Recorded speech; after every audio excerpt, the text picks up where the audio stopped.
Do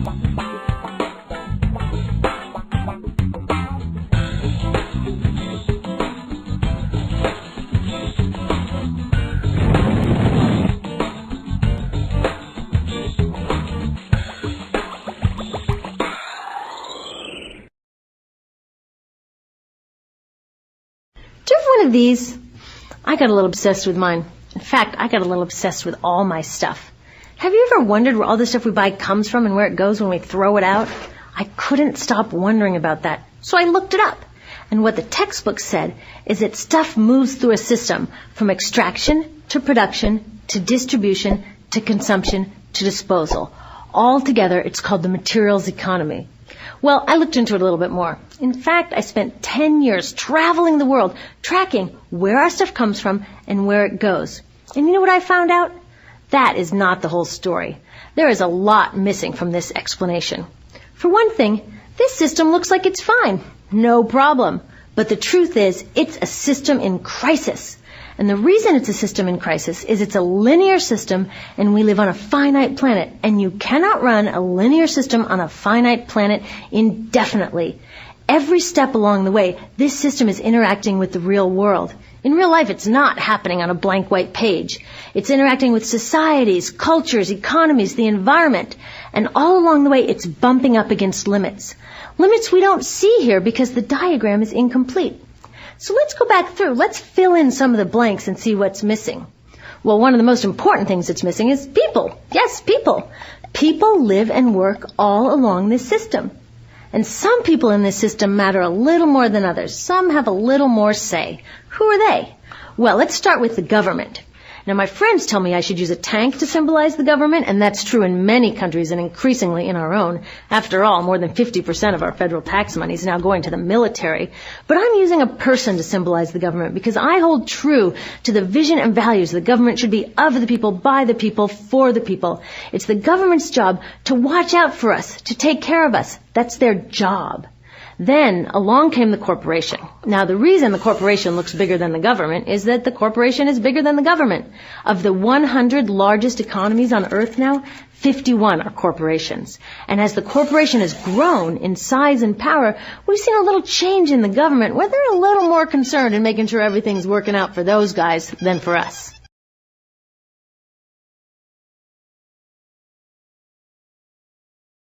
Okay, so let's see what else is missing from this picture. We'll start with extraction, which is a fancy word for natural resource exploitation, which is a fancy word for trashing the planet. What this looks like is we chop down the trees, we blow up mountains to get the metals inside, we use up all the water, and we wipe out the animals. So here we are running up against our first limit. We are running out of resources. We are using too much stuff. Now, I know this can be hard to hear, but it's the truth, so we've got to deal with it. In the past 3 decades alone, 1/3 of the planet's natural resource base has been consumed. Gone. We are cutting and mining and hauling and trashing the place so fast that we're undermining the planet's very ability for people to live here. Where I live, in the United States, we have less than 4% of our original forests left. 40% of the waterways have become undrinkable. And our problem is not just that we're using too much stuff, but we're using more than our share. We have 5% of the world's population, but we're using 30% of the world's resources and creating 30% of the world's waste. If everybody consumed at U.S. rates, we would need 3 to 5 planets. And you know what? We've only got 1. So my country's response to this limitation is simply to go take somebody else's. This is the third world, which some would say is another word for our stuff that somehow got on somebody else's land. So what does that look like? The same thing, trashing the place. 75% of global fisheries now are fished at or beyond capacity. 80% of the planet's original forests are gone. In the Amazon alone, we're losing 2,000 trees a minute. That is 7 football fields a minute. And what about the people who live here? Well, according to these guys, they don't own these resources, even if they've been living there for generations. They don't own the means of production, and they're not buying a lot of stuff. And in this system, if you don't own or buy a lot of stuff, you don't have value.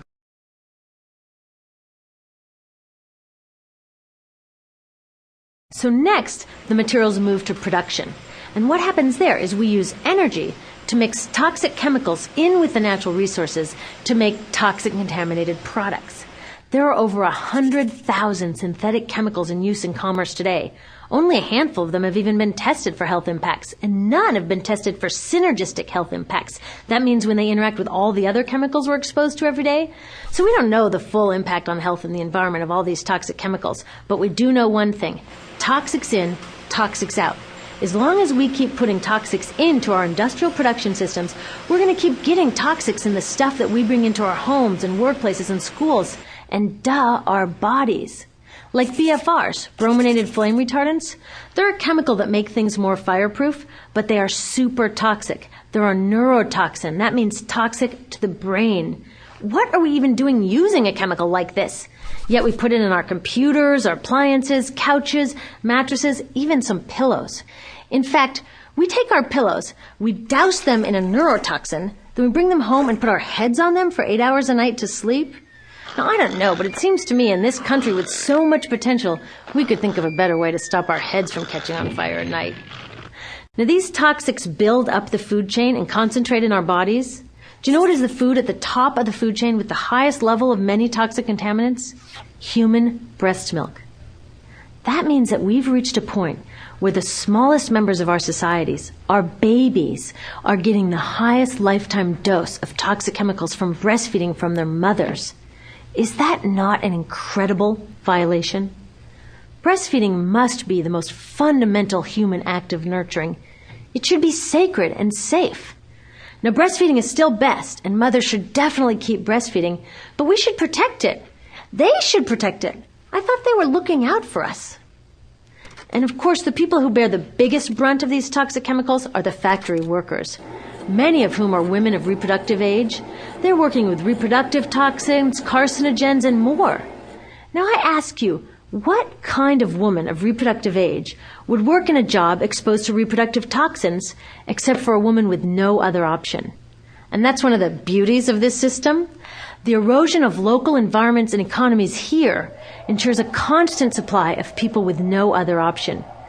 Globally, 200,000 people a day are moving from environments that have sustained them for generations into cities, many to live in slums, looking for work, no matter how toxic that work may be. So you see, it's not just resources that are wasted along this system, but people too. Whole communities get wasted. Yep, toxics in, toxics out. A lot of the toxics leave the factories in products, but even more leave as byproducts or pollution. And it's a lot of pollution. In the U.S., our industry admits to releasing over 4 billion pounds of toxic chemicals a year. And it's probably a lot more because that's only what they admit. So that's another limit, because yuck, who wants to look at and smell 4 billion pounds of toxic chemicals a year? So what do? Move the dirty factories overseas, pollute someone else's land. But surprise, a lot of that pollution is coming right back at us, carried by wind currents.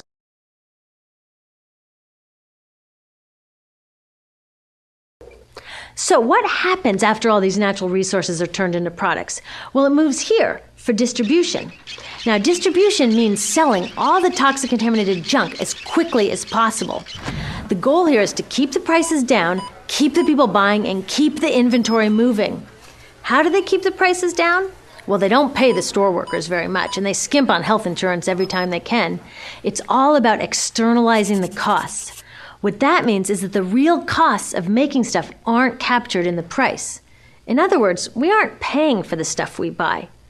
I was thinking about this the other day. I was walking to work and I wanted to listen to the news, so I popped into a Radio Shack to buy a radio. I found this cute little green radio for $4.99. I was standing there in line to buy this thing, and I was thinking, how could $4.99 possibly capture the cost of making this radio and getting it into my hands? The metal was probably mined in South Africa.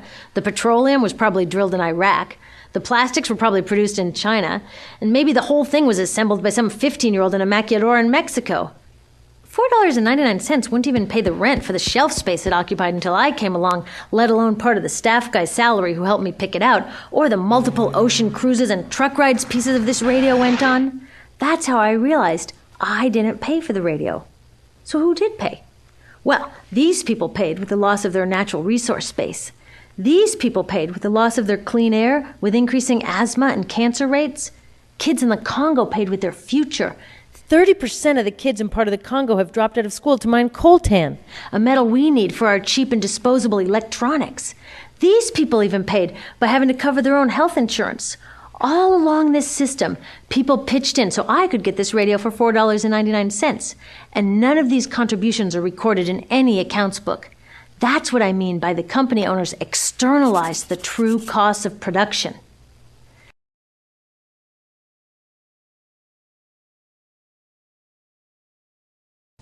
And that brings us to the golden arrow of consumption. This is the heart of the system, the engine that drives it. It is so important that protecting this arrow has become the top priority for both of these guys. That's why after 9/11, when our country was in shock, and President Bush could have suggested any number of appropriate things, to grieve, to pray, to hope. No, he said to shop, to shop. We have become a nation of consumers. Our primary identity has become that of being consumers, not mothers, teachers, farmers, but consumers. The primary way that our value is measured and demonstrated is by how much we contribute to this arrow, how much we consume. And do we? We shop and shop and shop, keep the materials flowing, and flow they do. Guess what percentage of total materials flow through this system is still in product or use 6 months after their date of sale in North America? 50%? 20? No, 1%. 1. In other words, 99% of the stuff we harvest, mine, process, transport, 99% of the stuff we run through this system is trashed within 6 months. Now, how can we run a planet with that level of materials throughput?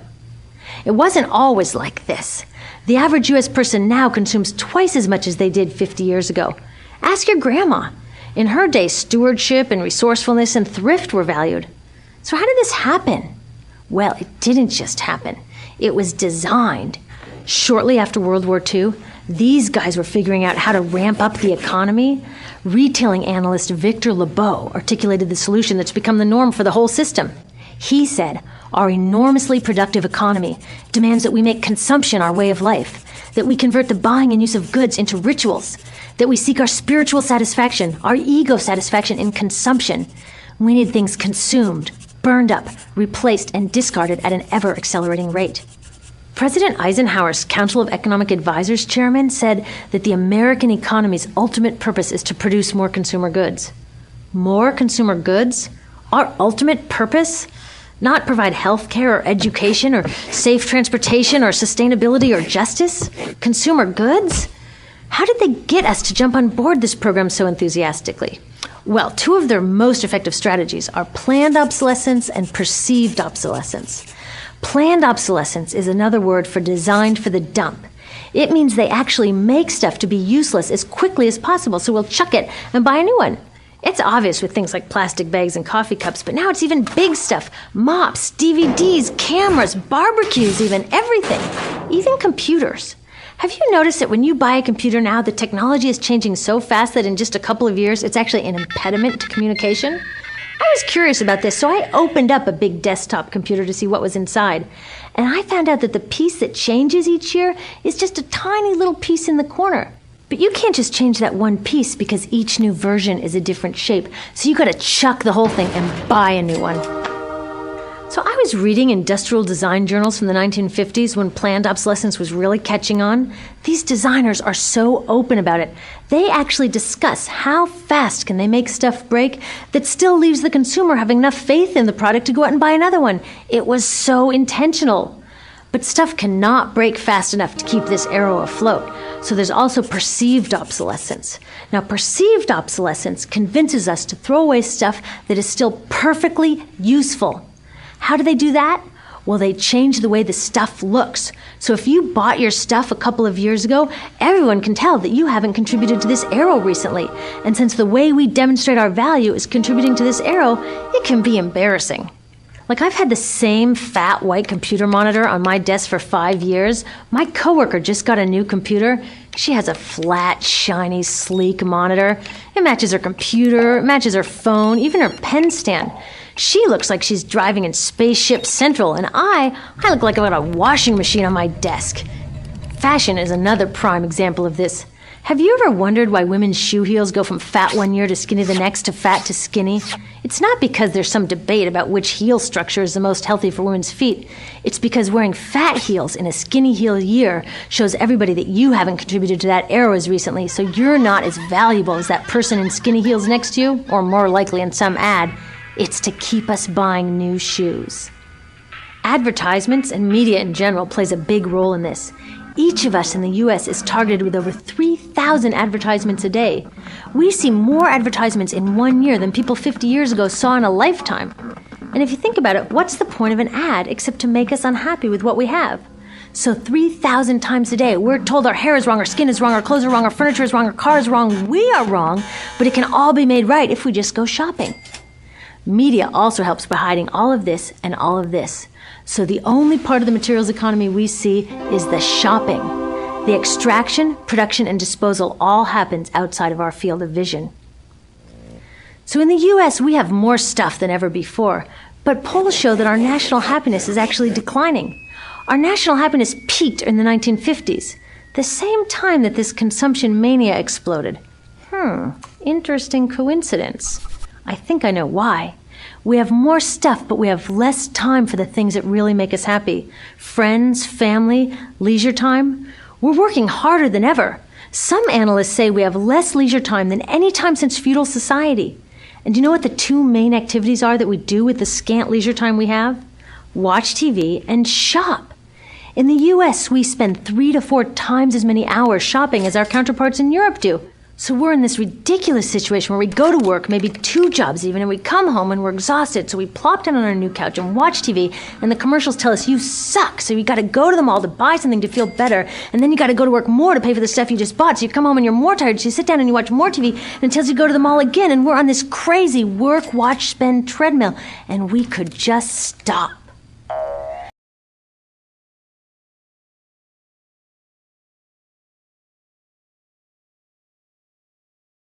So in the end, what happens to all the stuff we buy anyway? At this rate of consumption, it can't fit into our houses, even though the average house size has doubled in this country since the 1970s. It all goes out in the garbage. And that brings us to disposal. This is the part of the materials economy we all know the most because we have to haul the junk out to the curb ourselves. Each of us in the United States makes 4.5 pounds of garbage a day. That's twice what we each made 30 years ago. All of this garbage either gets dumped in a landfill, which is just a big hole in the ground, or if you're really unlucky, first it's burned in an incinerator and then dumped in the landfill. Either way, they both pollute the air, land, water, and don't forget, change the climate. Incineration is really bad. Remember those toxics back in the production stage? Well, burning the garbage releases the toxics up into the air. Even worse, it makes new super toxics, like dioxin. Dioxin is the most toxic man-made substance known to science, and incinerators are the #1 source of dioxin. That means that we could stop the #1 source of the most toxic man-made substance known just by stopping burning the trash. We could stop it today. Now, some companies don't want to deal with building landfills and incinerators here, so they just export the disposal too. What about recycling? Does recycling help? Yes, recycling helps. Recycling reduces the garbage at this end, and it reduces the pressure to mine and harvest new stuff at this end. Yes, yes, yes, we should all recycle, but recycling is not enough. Recycling will never be enough for a couple reasons. First, the waste coming out of our houses is just the tip of the iceberg. For every 1 garbage can of waste you put out on the curb, 70 garbage cans of waste were made upstream just to make the junk in that 1 garbage can you put out on the curb. So even if we could recycle 100% of the waste coming out of our households, it doesn't get to the core of the problems. Also, much of the garbage can't be recycled, either because it contains too many toxics or it's designed not to be recyclable in the first place. Like those juice packs, where they have layers of metal and paper and plastic all smushed together, you can never separate those for true recycling.